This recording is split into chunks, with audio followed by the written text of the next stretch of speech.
Una de las mayores preocupaciones que existe en la región con el cambio climático es sobre la Cuenca del Plata, porque la Cuenca del Plata es el hogar de una gran parte de la población del Cono Sur, es donde se produce la mayor parte de la producción agropecuaria, que es el sustento exportador de Argentina, Brasil, Paraguay y Uruguay, y es donde se genera la mayor cantidad de energía hidroeléctrica. Habiendo mayor temperatura en la atmósfera, esta puede contener más agua y eso se traduce entonces en mayor energía en las tormentas. Estas tormentas severas han causado perjuicios a todo el país, no solo la Cuenca del Plata, y han ocurrido con frecuencia y en todas las zonas, desde Tartagal hasta Neuquén. Los aumentos de las precipitaciones son más o menos del orden de 200 o 300 milímetros, depende de las zonas, desde la década del 60, pero han sido mucho mayores en proporción en la zona semiárida.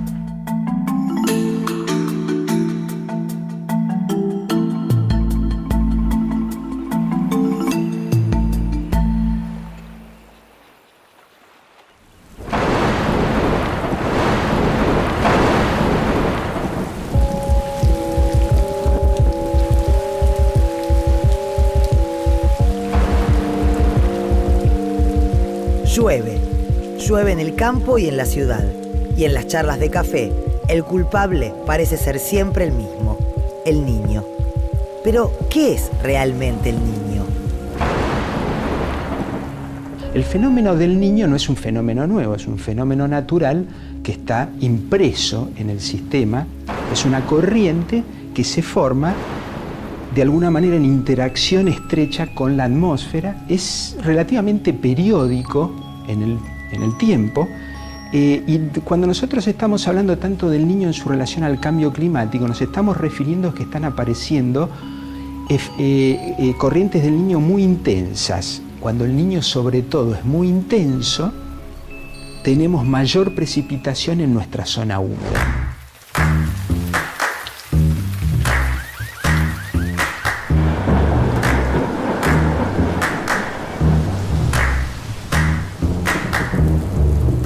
En los últimos 30 años empezamos a sentir los efectos del aumento de las precipitaciones debido al cambio climático.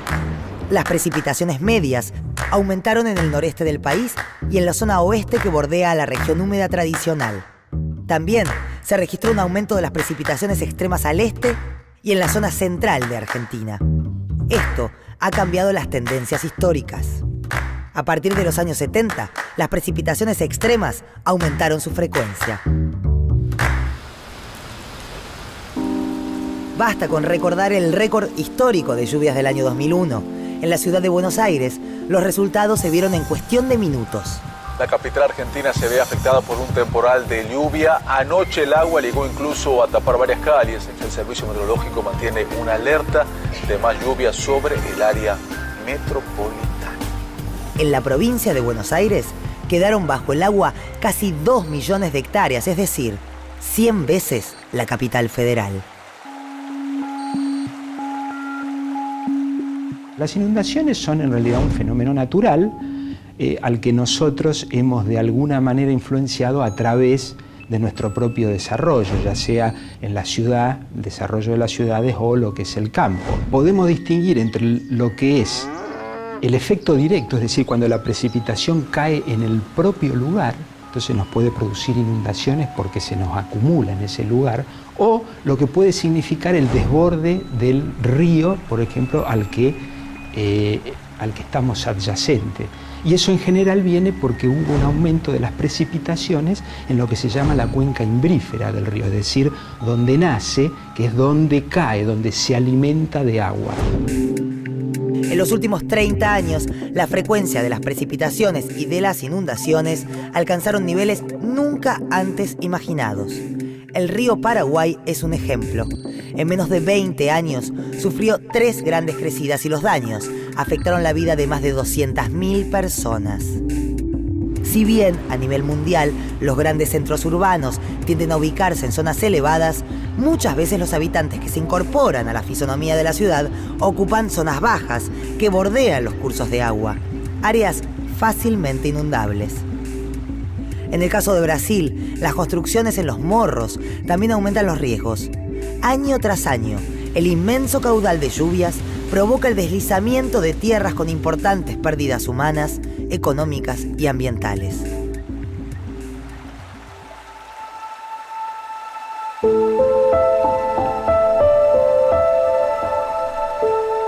Aquí en Santa Fe se respira tristeza, desolación, otra vez el espanto del agua adentro de la casa de tanta gente. Esta vez no es el río Salado, esta vez es la lluvia. Desde la primera hora de la madrugada la gente está sacando como puede lo que tiene. Desolación absoluta, eso es lo que pasa hoy en la ciudad de Santa Fe, a casi 4 años de la peor inundación que se recuerde. El río Uruguay experimenta la mayor crecida de los últimos 20 años, unos 26.000 milímetros cúbicos por segundo, cerca de su máximo histórico. La inundación provocó 3 muertes en el Chaco, donde suman 3.500 los evacuados. Esta gente, hace casi 4 años, vivió la misma pesadilla, con un poco más de agua, pero perdió heladeras, perdió televisores, perdió fotos, perdió sus camas, perdieron sus cosas.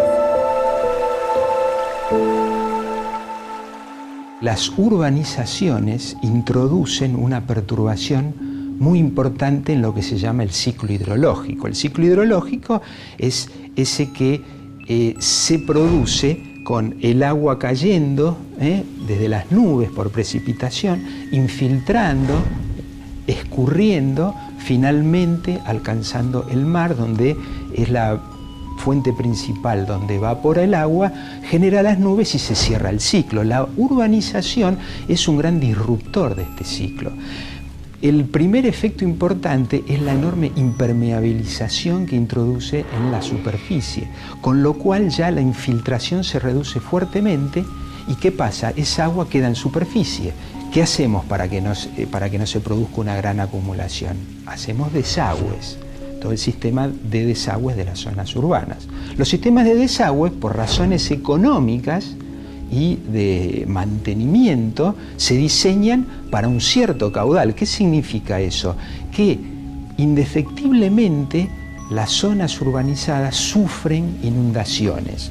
Lo que estamos hablando en última instancia es cuál es el nivel de riesgo de las inundaciones.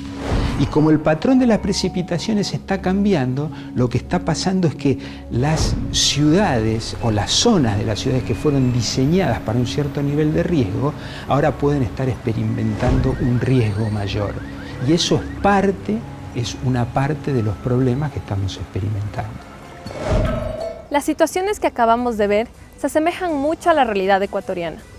Familias que pierden su hogar, sus plantaciones y en ocasiones sus seres queridos. Sin embargo, esta responsabilidad no recae solo en las autoridades de turno. Nuestras acciones como habitantes del planeta son causantes del cambio de nuestro clima. Para entenderlo, continuemos viendo el documental.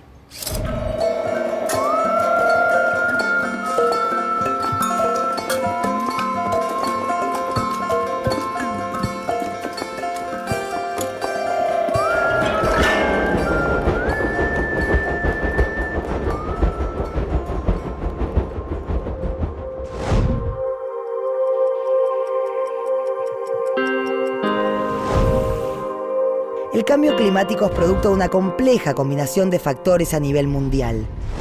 Si bien existen impactos que no son posibles de remediar, todavía hay tiempo de atenuar ciertos efectos a través de la aplicación de legislaciones internacionales, políticas estatales e incluso acciones individuales. En otros casos, se trata de saber adaptarse a una nueva realidad.